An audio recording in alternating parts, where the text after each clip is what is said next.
Sandra Liukpetrytė, vienoje garsiausių tarptautinių kompanijų Lietuvoje, Thermo Fisher Scientific Baltics, dirba jau 2 metus. Vilniaus universiteto biochemijos magistrė, o dabar mokslinių tyrimų ir eksperimentinės plėtros centro jaunesnėje mokslinė darbuotoja įmonė, galima sakyti, užsiaugino. Tapti biochemikė buvo viena iš didžiausių mano svajonių ir ji pradėjo pildytis nuo tada, kai aš atsidūriau čia. O buvo taip, apie šią įmonę sužinojau dar studijų metu, pusėjus bakalauro studijoms, kai pradėjome atlikti laboratorinius darbus. Tuomet dirbome Gamtos mokslų fakultete, biochemijos katedros laboratorijose ir pirmą kartą pamatėme ir išbandėme šios įmonės pagamintus reagentus. Jie tiesiog apstulbino mane ir aš panorau atsidurti čia. Sandra dalyvavo mūsų stipendijų, vardinių stipendijų programoje ir ji keletą metų atliko baigiamojo savo darbo eksperimentus pas mus ir dalyvavo tokiam bandomajam savo baigiamojo darbo gynime. Ji yra tas žmogus, kurį iš dalies dar studijų metu mes pažinom, mes turėjom galimybę įvertinti jos sugebėjimus, jos norą pas mus dirbti. Man tikrai pasisekė, kad Thermo Fisher Scientific skatina jaunų, neturinčių patirties žmonių įdarbinimą. Ir ne tik tai, ši įmonė investuoja į profesinį šių darbuotojų tobulinimą. Paklausta, kuo ją žavi ši įmonė, Sandra vardija. Pirma, tai aš čia jaučiuosi reikalinga. Aš jaučiu, kad čia manimi pasitikė mano darbo rezultatais. Antra, tai mano darbas yra dinamiškas.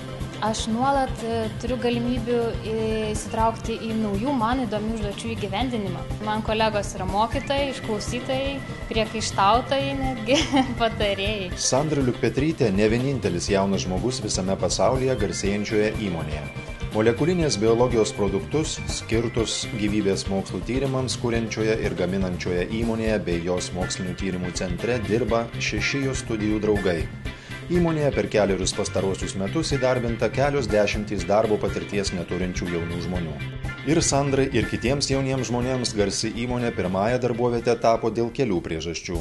Pirmoji, jie turėjo pakankamai bazinių žinių ir noro dirbti. Antroji, įmonėms suteikiančiom šansą darbo patirties neturintiems žmonėms iki 29 metų kompensuojama dalis jiems mokamo darbo užmokesčio. Tai numatyta Socialinės apsaugos ir darbo ministerijos inicijuotame projekte Parama pirmajam darbui. Mes jau 3 metai iš tikrųjų prisijungiam prie iniciatyvos ir labai džiaugiamės, kad valstybė remia pirmąjį darbą ir gražu tai dėl to, kad tai yra parama įmonėms, bet labai svarbu tai, kad iš tikrųjų tai yra skatinama darbinti jaunus žmonės, kurie labai dažnai šiais laikais susiduria su sunkumais įsidarbinti. Tokių kaip Sandra, kurie dar studijuodami pasibeldė į šios įmonės duris ir jos laboratorijose atlieka universitetinę praktiką ar rengia savo baigiamuosius darbus, ir dabar yra kelios dešimtys. Geriausius, nors ir jiems pradėjus dirbti savarankiškai reikės daug ko išmokti, įmonė pasinaudodama subsidiją pirmajam darbui ketina priimti. Yra labai svarbu bazinės žinios, o kitų dalykų mes esam linkę išmokyti, todėl kad kiekviena įmonė yra individualiai. Tačiau patirties neturinčių žmonės mielai priima ne visos įmonės. Ar apsimoka gaišti laiką juos mokant, klausėme. Ar apsimoka? Be abejo apsimoka, todėl kad iš dalies tai yra finansinė parama įmoniai, bet be abejonės, kaip aš sakiau, pats dėmesys yra labai svarbus. Svarbu įmonėms, svarbu valstybei ir svarbu jauniems žmonėms. Patys mokomės ir taip suteikiam galimybę pas mus dirbantiems darbuotojams mokytis, įsitraukti ir tobulėti. Socialinės apsaugos ir darbo ministerijos inicijuota priemonė Parama pirmajam darbui, kuri finansuojama Europos socialinio fondo lėšomis, gali pasinaudoti ir smulkus verslininkai ir didžiosios Lietuvos įmonės. Prisijungti prie projektų, kurį administruoja Invega, galima ir dabar. Paraiškas dėl pirmojo darbo rėmimo galima teikti iki 2015 metų rugsėjo 30 dienos.